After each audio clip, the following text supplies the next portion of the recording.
Good evening, guys. It's Darren from Jace Media, and in the chair tonight, all the way from Vancouver in Canada, is the ageless metal queen, Miss Lee Aaron. Lee, how are you?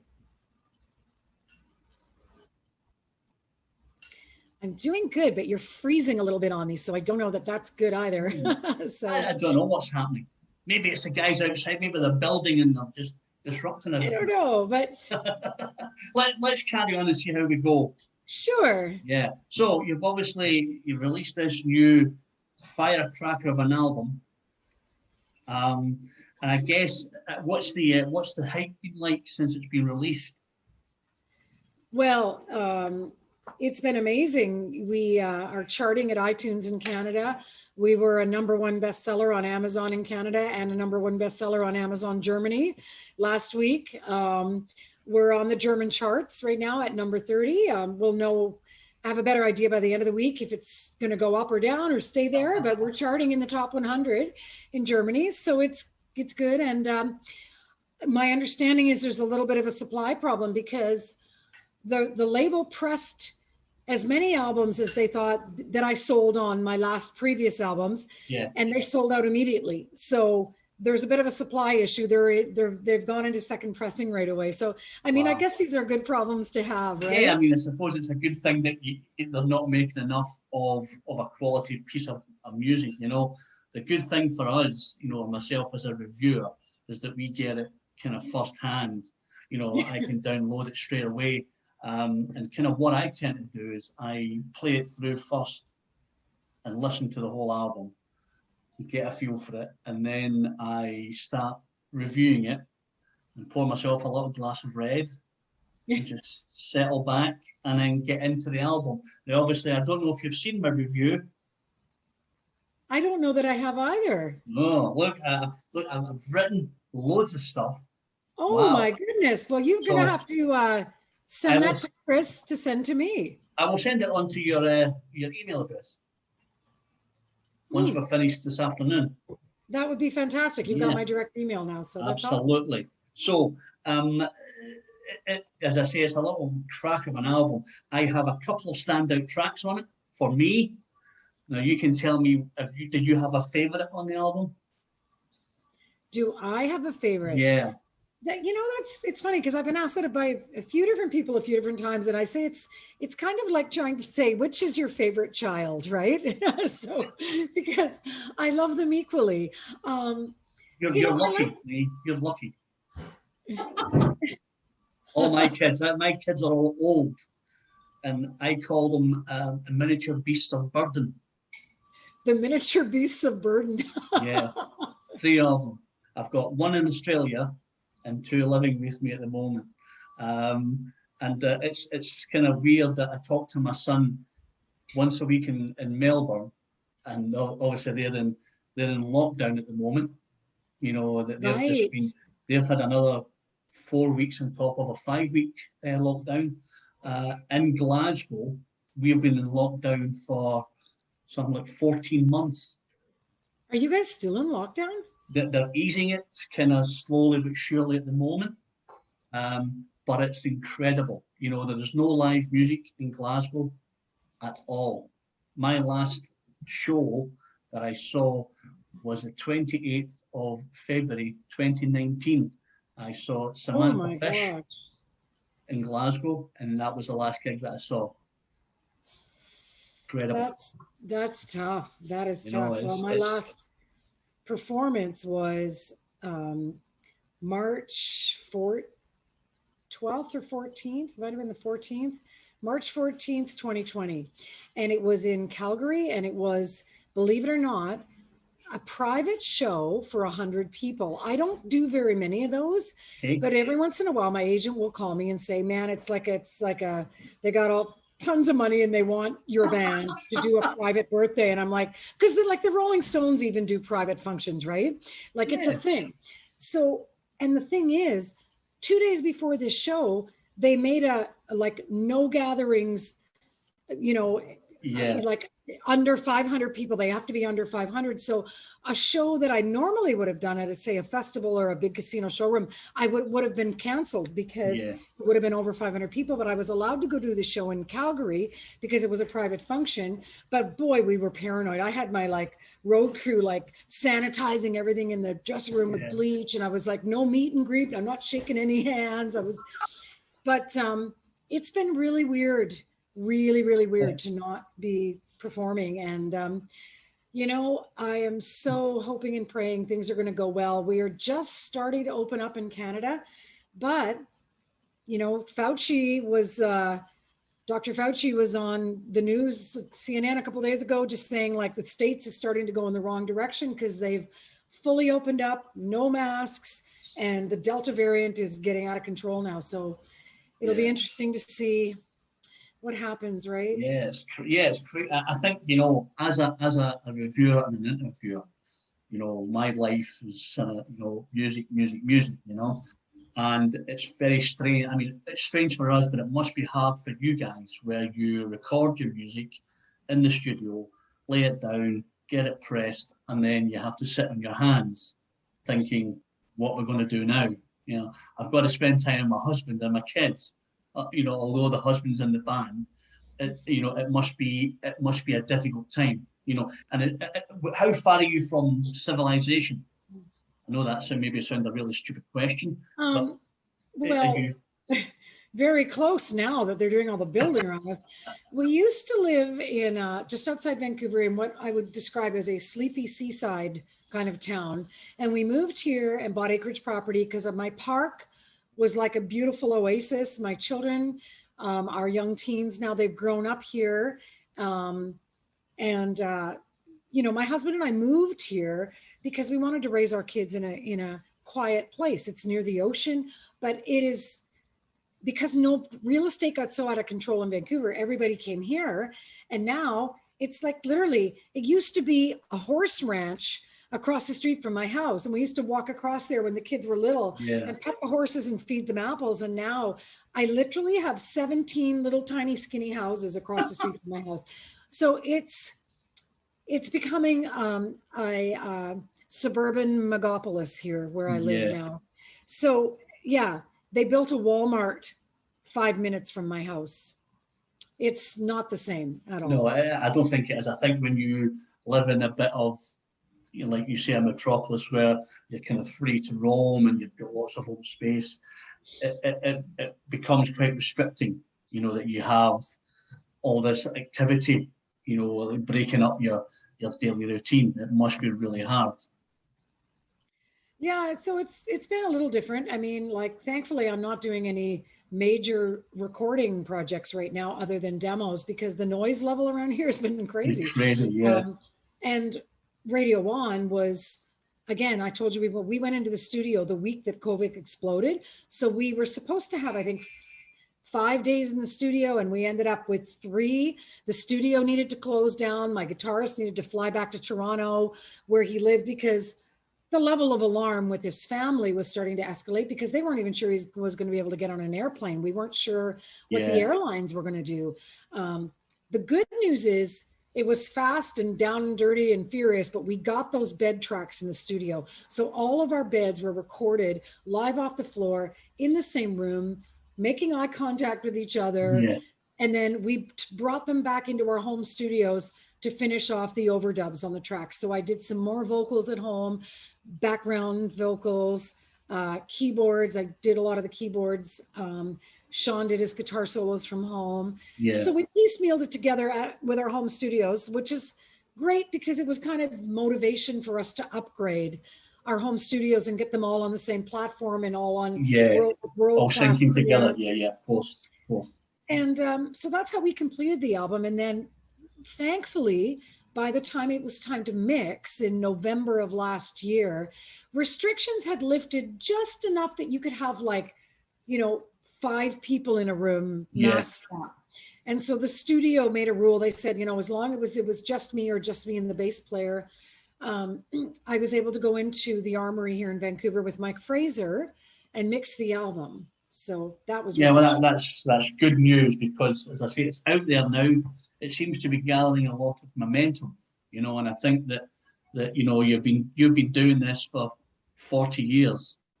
I mean, like I said right at the start, the ageless metal queen, you know, and I think that that's testament to you, testament to the band, and testament to the fact that you want to keep going and producing, you know, quality metal music, you know. And as I say, you know, I started asking the question, did you have a favorite on the album? Again, I mean, I have tracks that I love. I love Soul Breaker. I think it's a really great, you know, rockin' track. I love 21. I played piano on that one. I wrote that one on piano, actually.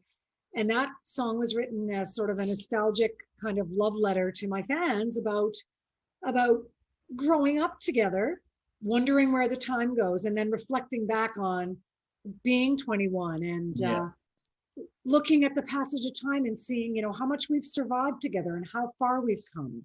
it's a long time ago, I, 21, long I time love ago. Devil's Gold. You know, Devil's Gold is Yeah, uh, you know, an introspective song about the perils of the you know, transient pleasures and the material world, right? yeah, yeah. I mean, that's amazing because obviously I have, you know, when I do my stuff, like I said, I do all my writing and I write next to the tracks, Oh which wow, is you my, made your notes. yeah, which is my favorites and things like this. And my favorite three are Soul Breaker, Devil's Gold, and 21. I've Oh, got, you would pick the same three. yes, you know, I'm thinking, you know, I'm a sucker for a bit of piano and stuff, and you know, and I think it was a really cool way to finish a rock album that had a bit of jazz, a bit of soul, a bit of blues in it, and I think to bring it down with a bit of piano at the end was a stroke of genius. Well, thank you. I did the track listing myself. We, you know, once we had got all the songs mixed, it was pretty obvious that 21 needed to close the album. It Yeah, just didn't seem to sandwich in between anything else effectively. And I thought that's just a great send off, right? And it's a little absolutely. bit different. You know, I've had keyboards on my piano, albums in the past, but that song was really led by piano. So yeah, I'm glad that you feel the same way. Do you know? I think as a reviewer, you know, what I say to everybody is that when I review an album, it's almost as though I want to be in the front row watching you perform. So when you do the run through of the album, you kind of think, wow, that'd be a cool track to finish. You know, at the end of the night, you know, you're waving your t-shirt in the air, giving, come on, Lee, give it to me. And then you come on with the piano and you think it's just a real nice way to finish a rocking piece of music. And I think it's just testament to you that, you know, that you've written, you know, as you say, a pungent song about being 21, you know, and kind of taking us through your journey. And I think it's a real fantastic way to finish. Well, thank you. Absolutely, absolutely. So with the album being out, um, is there any plans for you guys? Are you having to wait for the government to tell you if you can go on doing gigs, or are you're going to wait it out?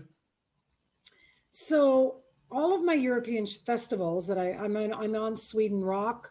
I'm headlining a big festival in Hamburg.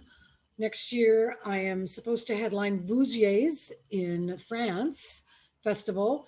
They have been all pushed into 2021, 2022. I'm sorry. 22, yeah, yeah. We were supposed to be on Monsters of Rock cruise in this year, which got moved to an island, or no, yeah, Punta Cana, then moved again.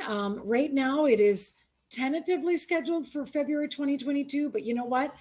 I made the call to not be on that cruise. I'm going to wait till 2023 just because I don't know the idea of going on a ship where you know, I had a girlfriend. I got to tell you, I have a girlfriend who's like a music director on one of those big cruise ships. Yeah. She played jazz with me for quite a few years. She got stuck at sea at the end of COVID for like 6 weeks. They wouldn't let them, they would let them dock and get supplies. They wouldn't let them port anywhere and get off. They took 3 bodies off her ship. Yeah. And you know what? I love my fans. I would love nothing better than to hang out on a ship in the sunshine and play some rock shows, but I'm a little paranoid, I'm going to be honest. So we have our Monsters of Cruise pushed into 2023. And, you know, a perfect example was what happened in India, and Australia's gone into lockdown. And we just don't know. There's so many unpredictable things. Right now, it's slowly starting to open up Canadian bands in Canada. So I have one show coming up next month. It's in Newfoundland, believe it or not. It was a festival that got scaled back to a socially distanced, smaller, private function put on by an affluent gentleman that wanted to have it go no matter what. Yeah. So I'm going out to Newfoundland to play for like 100 and under 200 people, socially distanced. But it's 2 of the biggest rock bands in Canada going out to do this show.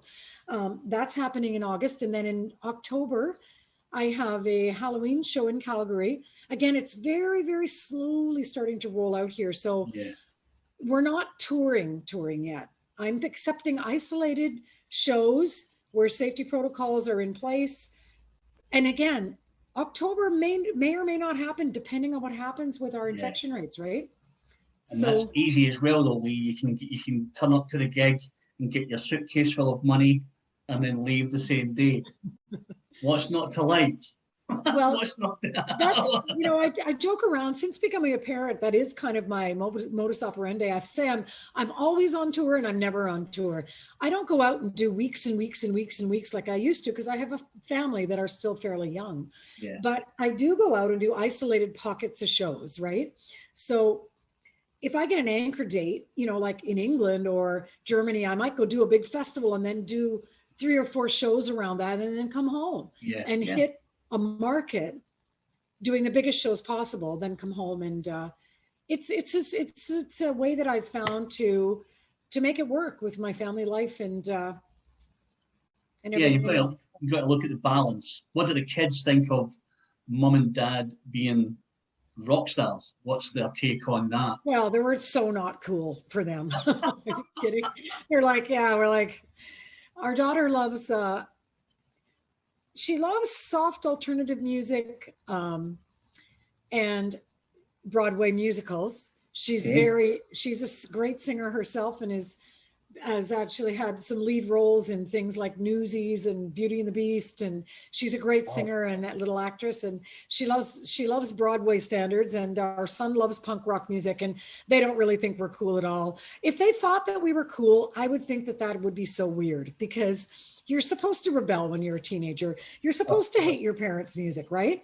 Of course. So what could be better than having a child that doesn't like hard rock and loves Broadway music? Yeah. You know?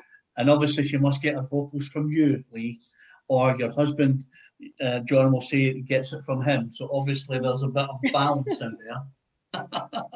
Well, John can't sing his way out of a paper bag, but he's a great drummer. And I'm sure you tell him that every day. Nope. No, I thought so. So what's the next step? When are you going to come and start your world tour in Glasgow? Never mind anywhere else. Come to Glasgow, come and meet me. Let's hang out, and then you can fly back to Canada and start your tour there. So if I were to come to Scotland, is there a festival I should try to get on there? Because that would make the most sense for us, right? There's a festival in a little place, check this out, called Winterstorm in Troon, right? It's held in November, and they have, you know, over the last few years, they've had people like the Dead Daisies, the Thunder, they're trying to get Vandenberg this year, they've got a band, they've got various smaller bands, Girls' School and people like that, and Jeff Tate, who have been at the show.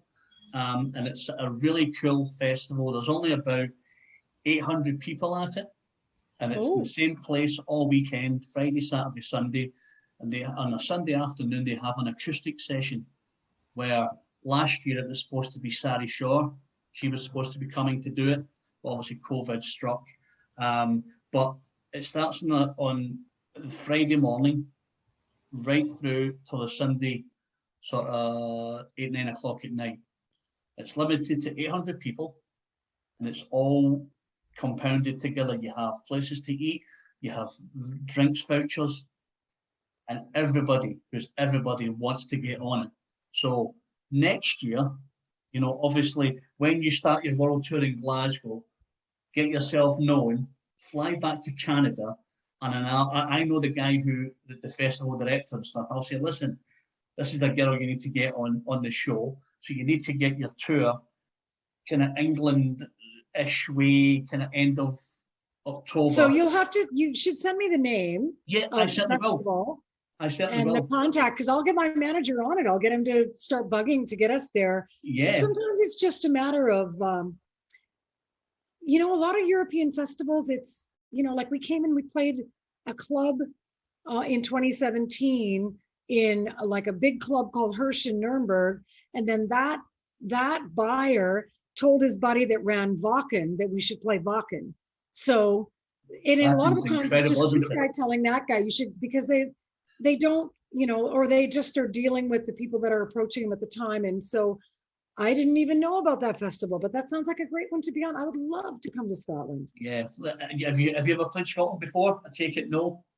Edinburgh time in my life, and I was opening up for Bon Jovi. Wow. Yeah, that was a long time. Yeah, yeah, and 1985. Yeah. Wow. You know, that's amazing, because I think the first time they came to Scotland, they were opening for Kiss. Oh wow. At a famous place called the Glasgow Apollo. That's where where did I play in Edinburgh? I can't remember. The Playhouse. Yeah. Yeah, Edinburgh Playhouse. Yeah, that's a and famous Scottish fans almost tipped our tour bus over. Oh yeah, you know, the thing about Scottish fans is that they love a good night out, and they love a good hard rocking band, you know, and sometimes the support act are better than the main act, you know, and that's probably what happened to you guys. I mean, Bon Jovi at that time were just kind of starting out. They had their first album. They weren't super big yet.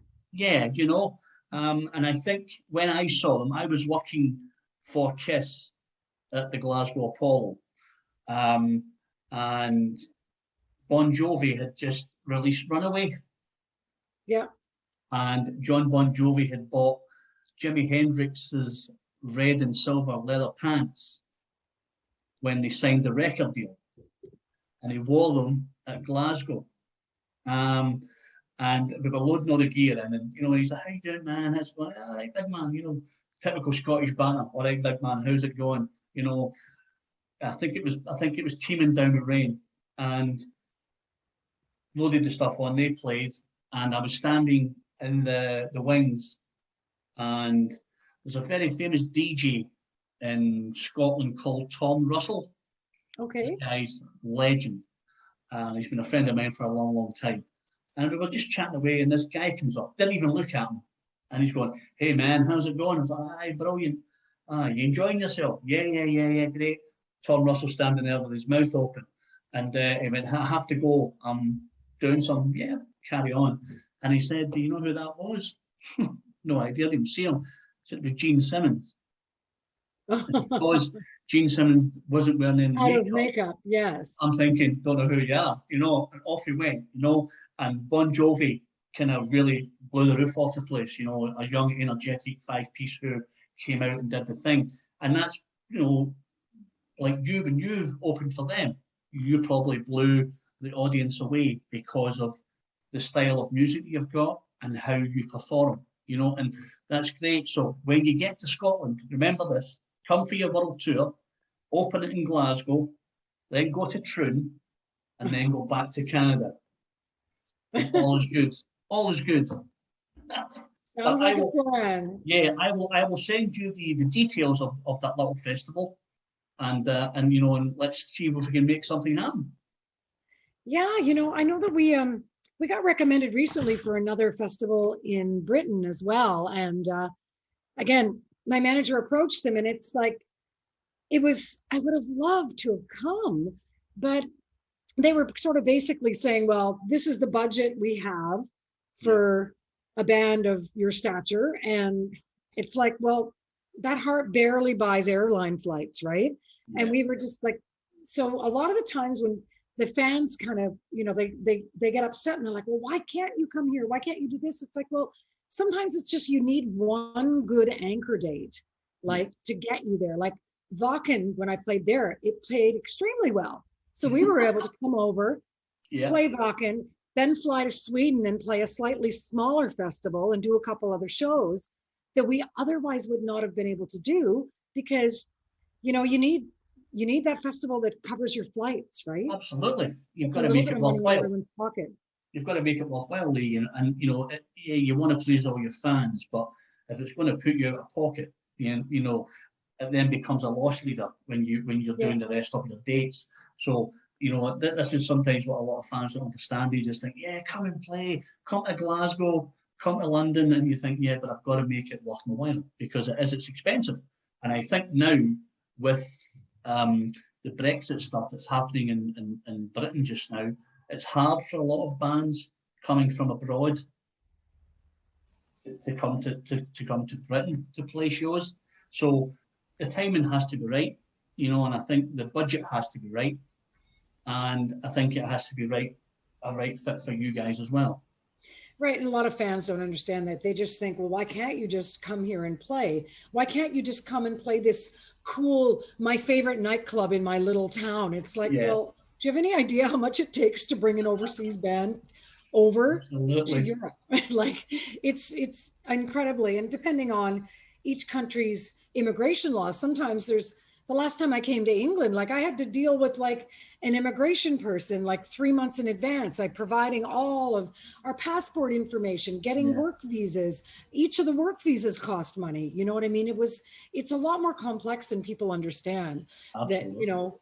That, because I've had people go, there's this great club in our little local town here, and you guys should, next time you come, you should play here. And it's like, well, great, we'll try, Yeah, and then you don't show up and they go, we don't like Lee anymore because she didn't come to our little show. And you're thinking, there's a lot of things fans don't understand that artists don't have control over. Like we were having some issues, like even just like when our album went into pre-sales with pricing on Amazon. And what they don't understand is that just like Walmart, a lot of these big conglomerate companies, they work on incentives. So if you're say U2, and for a fact that you're going to sell 100,000 albums, and you give Amazon 50,000 albums, and you say, hey, every third album that we sell, you can keep that pure profit.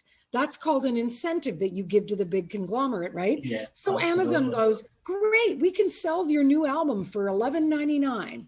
But if you're a smaller, like not a U2 like me, and you can't, you've sent Amazon 2,000 albums, they go, and you can't give away every third album. They go, guess what? We're going to charge $25.99 for this. And you're like, so your fans go, how come this guy's album is $13.99 and yours is $20.99 or $25.99? Or then randomly Amazon puts your price up the next day to $30. At one point, my CD was $32. I was freaking out.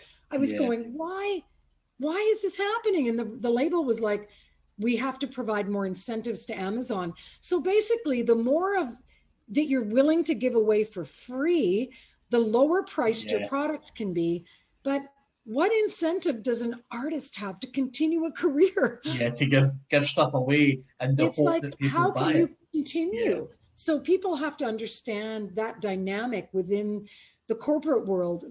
So at one point I was just going, guys, like I have no control over my Amazon pricing, and I don't. No, right? No. And now you have this cool problem that they've not pressed enough albums. So people are now screaming for your music. Well, yeah. So it's still, I believe it's still in pre-sales, and it still can be bought. like it takes 2 weeks to turn around CDs. Vinyl takes a bit longer, but it's still for sale for sure. Yeah. If you wish, Lee, you can plug it on here. This video that we'll send out probably tomorrow or Thursday goes to Australia, it goes to America, it goes to Europe. So awesome. Plug away. Tell everybody where they can buy the album, how much it's going to cost, and I won't charge you a penny for your sheerless advertising. The album is called Radio On. It's an awesome rock and roll record. We had so much fun making it. Darren loves it. I do. You know, and I think, to be honest, really sorry for butting in. You know, go ahead. When I review an album and we push it out and stuff, you know, I always make a recommendation, maybe on the bottom of the review, that this is a killer album and go and buy it and stuff. And, you know, and I'll sometimes put something on a website, album of the month, you know, or album of the year or something like that, you know, and people, you know, go, wow, it must be a really good album, you know. And I've been telling lots of people about this because obviously my job as a reviewer is to find out as much about you as possible and to have lots to talk about and stuff, you know. And, you know, when you produce an album like this, it makes it so much easier. Chat about stuff, you know. So basically it's if you go to any of my socials, or even if you go to leearon.com, there is a link there that will take you to all of the retailers where you can buy this album in Europe, in Canada, and also the USA. So yeah. So that's probably the best place for me to direct you. Or if you go to my socials, Lee Aron Music on Facebook or leearon.music on Instagram, there is a link in my bio, which will also take you to all of the places that you can grab Radio On. Cool. As I say, we have 180,000 viewers every month.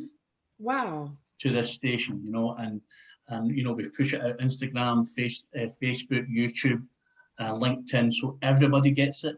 And basically, I think your album at the moment, I think it's sitting at 1,800 views. Based on me, you know, based on me telling people how good or how bad or, you know, what a fantastic record it is. You know, so that's a really good thing, you know, that comes across well. And I think what it is for us is that it's, like I said, it's like me standing in the front row telling people how good this album is, you know, and what my favorite tracks are. So obviously you will, you know, I will send you my review, and you can read it and you can let me know what you think, and if you agree with my review or not. But listen, I'm conscious of the time. I know that I've taken up a lot of your time today. I really appreciate it. But let's hope you can get to Glasgow at some point. Come and say hi. That'd be so great. We'll hang out, get some drinks, and just chill out and talk about this funny interview. And hopefully, you know, in the near future, we'll get to see each other. Or hopefully we'll pass across, and we can laugh about this. But it's been an absolute pleasure chatting to you, Lee. Thank you so much for your time. Yeah, Darren, it was amazing. Thank you so much for the support of the album. We are so grateful. And yes, I really hope in the next couple of years we get to play Glasgow with that festival. It sounds amazing. Yeah, absolutely. So fun. I will put you in touch with other people and stuff like that, and hopefully we'll try and get something sorted. But for the meantime, this is Darren from Jace Media in conversation with the fantastic Lee Aron, chatting all things Radio On. The new album is out now, and go buy it at the socials that Lee has shamelessly plugged for everybody to find. Awesome. Take care, Lee. Thanks for your time. Okay, Darren, you take care. God bless. Thank you. Yeah, you too. Take care.